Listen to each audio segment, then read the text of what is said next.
Let me ask you something real quick, and I want you to really think about it for a second. When was the last time your doctor actually sat down and explained your blood test results to you in plain English? Not just a quick glance and a casual, everything looks fine, but a real explanation of what those numbers are quietly saying about your body. Because here's the uncomfortable truth. If you're over 60, feeling mostly fine doesn't mean everything is fine. And there are 5 blood tests that can reveal serious warning signs years before symptoms ever show up. Most people never get all 5, and even when they do, no one explains what they actually mean. One of these tests has nothing to do with cholesterol, nothing to do with blood pressure, and yet it may be one of the most important indicators of how well you're aging. Stay with me, because by the end of this, you'll know exactly what to ask for at your next appointment and why it could make a real difference in how you feel 5 or even 10 years from now. I'm Dr. Michael Kent, and for more than 20 years, I've worked with older adults who were told everything was normal right up until the moment it suddenly wasn't. I've seen the same story repeat itself again and again. Someone comes in for a routine visit. They're not sick. They're not in pain. They're just a little more tired than they used to be. Their joints ache a bit more. Their balance feels slightly off. Maybe their memory isn't quite as sharp. Nothing alarming, nothing urgent, and almost always they assume it's just age doing what age does. But aging itself doesn't cause disease. Ignored signals do. And blood tests are not just medical paperwork. They're early warning messages. They're your body whispering before it ever starts shouting. Let me tell you about a man named Richard. He was 67 years old when he came into my office. Recently retired, walked every morning, ate what he described as a pretty healthy diet. He wasn't overweight. He wasn't sedentary. He didn't smoke. He looked like the picture of someone aging reasonably well. He sat down and said, "Doc, I feel slower than I used to, but that's normal, right?"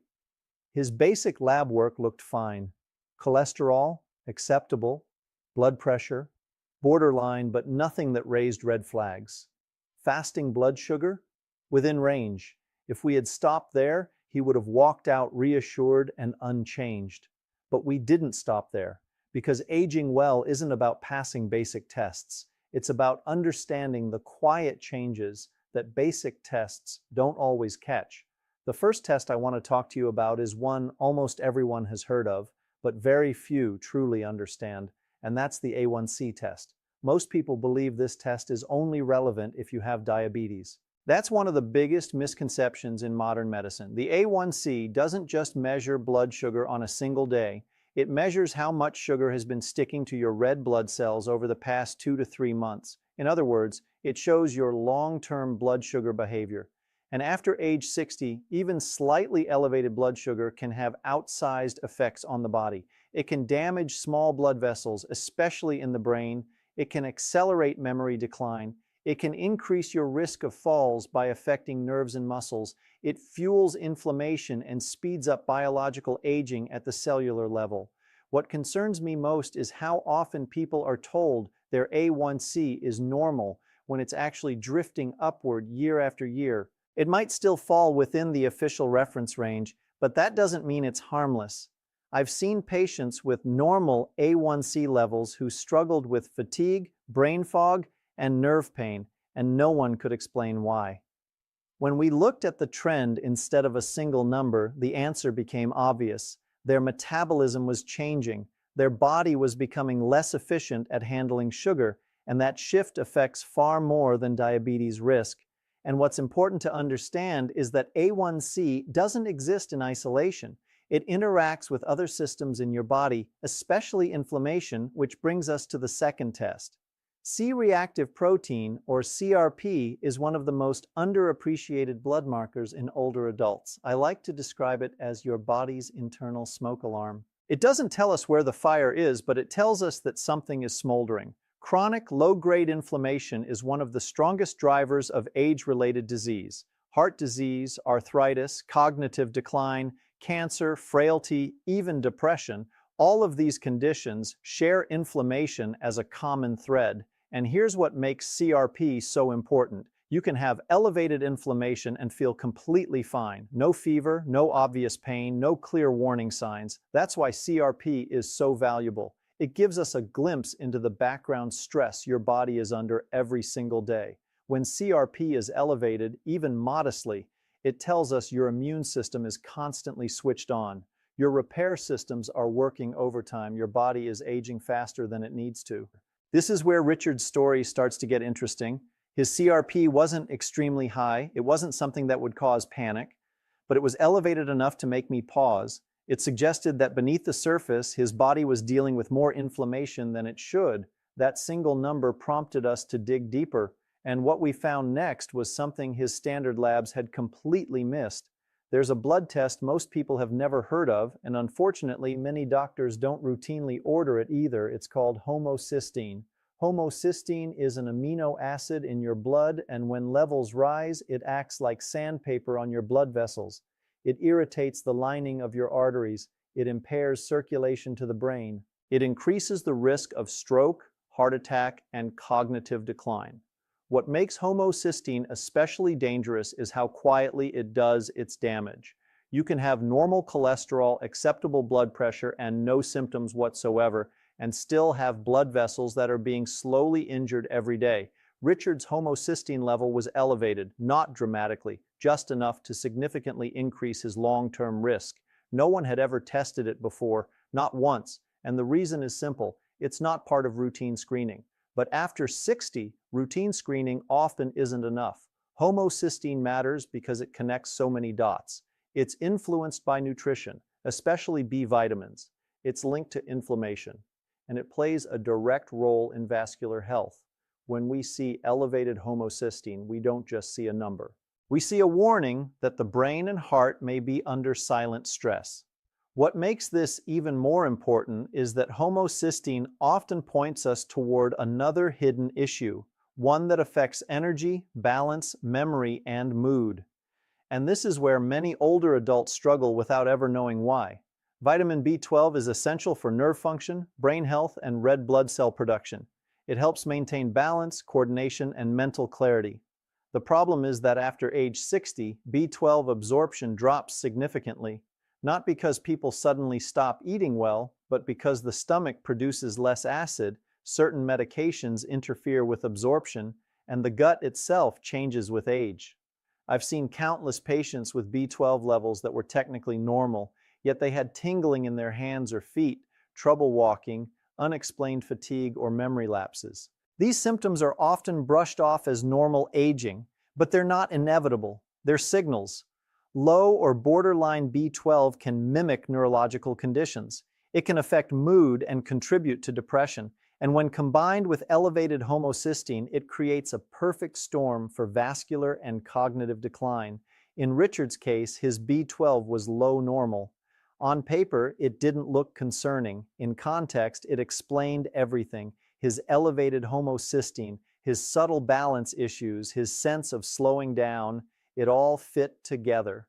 Once we addressed the underlying deficiencies and reduced his inflammatory burden, the changes were noticeable. His energy improved, his walking stabilized, and more importantly, his long-term risk profile shifted in a positive direction. But there was still one more piece of the puzzle, one that often surprises people. Ferritin is a marker of iron storage in the body. Most people associate iron only with anemia, but ferritin tells us much more than that. Too little iron can cause fatigue, weakness, and shortness of breath. Too much iron can fuel inflammation, strain the liver, and increase cardiovascular risk. After 60, iron balance becomes delicate. I've seen patients exhausted because ferritin was too low and others inflamed because it was too high. Both were told everything was fine. Both were struggling unnecessarily. Ferritin interacts with inflammation markers like CRP and metabolic markers like A1C. It doesn't exist in isolation. And this is the key point I want you to remember. No single blood test tells the whole story. It's the pattern that matters. When we looked at all 5 of these tests together for Richard, the A1C, CRP, homocysteine, B12, and ferritin, we saw a clear picture. Not of disease, but of risk. And risk is where we have power. Risk is where we can intervene early, adjust course, and age more intentionally instead of reactively. So here's the question I want you to sit with for a moment. Which of these 5 tests have you actually had? And which ones have never been mentioned to you at all? If you're over 60, don't assume that no news is good news. Ask better questions, request deeper labs, and don't wait for symptoms to tell you what your blood has been trying to say quietly for years. By the time most people reach their 60s, they've already learned how to tolerate a lot. A little more stiffness in the morning, a bit more fatigue in the afternoon, names that take longer to come to mind, balance that isn't quite what it used to be. And because none of it happens overnight, it slowly becomes normal. What worries me isn't that people are aging, it's that they stop questioning what aging is supposed to feel like. And that's where blood work becomes incredibly powerful, not as a diagnosis, but as a map. One of the biggest mistakes I see is people looking at blood tests in isolation. A cholesterol number here, a sugar number there, a quick glance, a nod, and then life goes on unchanged. But the body doesn't work in isolated compartments. Everything is connected. Blood sugar influences inflammation. Inflammation affects blood vessels. Blood vessels determine brain health. Nutrient absorption affects nerve function, and iron balance plays a role in fatigue and immune stress. When you connect the dots, patterns start to appear long before problems become obvious. Let's talk more about vitamin B12, because this is one of the most misunderstood issues in older adults. Vitamin B12 is essential for maintaining the protective covering around nerves. When levels drop, nerves don't transmit signals properly. That's why early B12 deficiency can show up as tingling, numbness, or balance problems. It can also affect memory and mood. What makes B12 especially tricky is that many people have levels that are technically within range, but still not sufficient for optimal nerve health. And after age 60, absorption becomes a real challenge.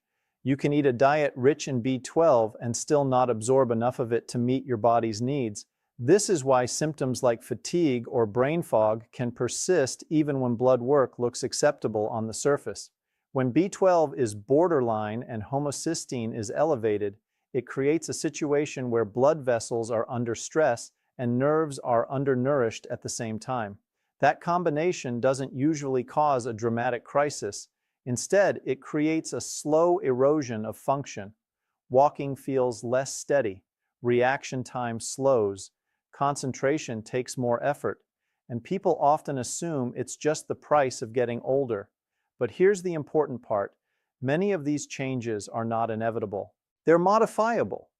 When we identify the issue early, we can intervene in ways that support the body instead of just reacting to decline. And that brings us to a test that surprises a lot of people when they learn how important it really is: ferritin. Ferritin measures how much iron your body has stored, not just what's circulating in the bloodstream. Iron is essential for carrying oxygen to your tissues, but like many things in the body, balance is everything. Too little iron leaves you feeling weak and breathless. Too much iron can fuel inflammation and oxidative stress, which damages tissues over time. In older adults, ferritin levels can drift in either direction, and both extremes can cause problems. What makes ferritin particularly important is how closely it interacts with inflammation. High ferritin can be a sign that the body is holding on to iron as part of an inflammatory response. Low ferritin can indicate depletion that leaves muscles and organs under-oxygenated. Either way, energy levels suffer, immune function can weaken, and the body becomes less resilient. This is why looking at ferritin alongside CRP and A1C gives us a much clearer picture of what's really happening beneath the surface. When we looked at all of these markers together for Richard, the story became clear. His body wasn't failing, it was compensating. His systems were working harder than they needed to because small imbalances had gone unnoticed for years. Once those imbalances were addressed, his body didn't just stabilize, it functioned better. And that's the goal. Not perfection, not eternal youth, just giving your body what it needs to age with strength instead of struggle. What I want you to understand is that blood tests are not about labels. They're not about being told you're sick or healthy. They're about awareness. Awareness gives you options, and options give you control. Too many people wait until a symptom forces action, a fall, a hospitalization, a frightening diagnosis. But by then, the body has been sending signals for a long time. The challenge is learning how to listen. Another thing I see far too often is people assuming that if a doctor didn't mention a test, it must not matter. The reality is that medicine today is under time pressure. Appointments are short, guidelines are conservative, and many important markers are considered optional rather than routine. That doesn't mean they aren't valuable, it just means you may have to advocate for yourself. Asking about these tests isn't being difficult, it's being proactive.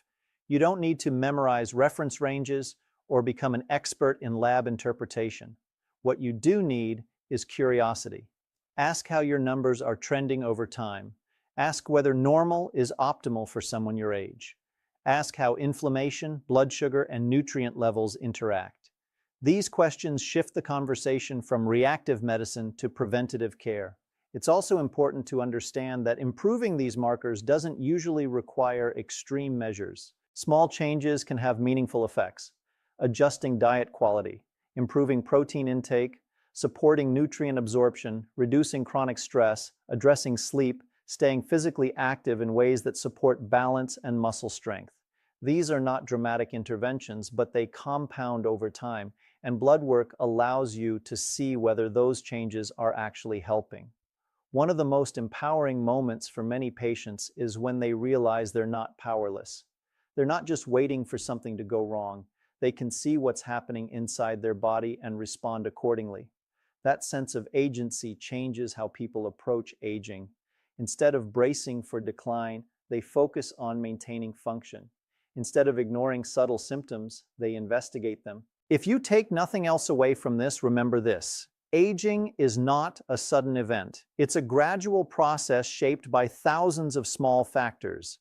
Blood tests are one of the few tools we have that allow us to see those factors clearly. They don't predict the future with certainty, but they offer clues. And when you pay attention to those clues early, you give yourself a better chance at staying active, independent, and mentally sharp for as long as possible. So let me bring this back to you. If you're over 60, when was the last time you looked at your blood work as a whole instead of as a checklist? Have you ever discussed inflammation levels, homocysteine, or nutrient absorption with your doctor? Or were you simply told everything looked fine and sent on your way? There's nothing wrong with trusting your physician, but trust works best when it's paired with engagement. I want you to think about your next appointment, not with fear, not with anxiety, but with intention. Write down these 5 tests. Ask which ones you've had and which ones you haven't. Ask what your trends look like over the past few years. Ask what could be optimized rather than just accepted. These conversations don't take long, but they can change the trajectory of your health in meaningful ways. And here's where I'll leave you with one simple question, because this matters more than anything else we've talked about today. If your blood could speak honestly, without being rushed, without being dismissed, without being brushed off as just aging, what do you think it would tell you right now?